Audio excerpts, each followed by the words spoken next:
Well, morning gardening again, and these are early start. I put these seeds up for 3 days ago, and I got the light on them. You can see the light I made. See, this the light.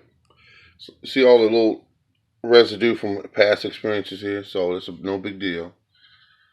Um, you can see that there. They're under there. First time under in 3 days. Everything germinates faster when you put them in the plastic bag, the black plastic bag. You look at my other video before this one, and it just is a better deal. I'm gonna put a little water on these because I think, yeah, they're still moist. I'm not gonna water them. Not gonna water them. And by the way, using vermiculite also helps it to not have the problem with all the mold that some people get with their seedlings. So keep that in mind. I've been doing this for a few years. I got a little ideas, stuff I do that actually I stuck with that works. So these two pans are under there now. And let's see what temperature they are.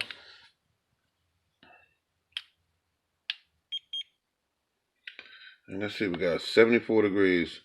That's a little high, but I'm going to wait till it regulates because I just put it under the light, so let's just see what happens.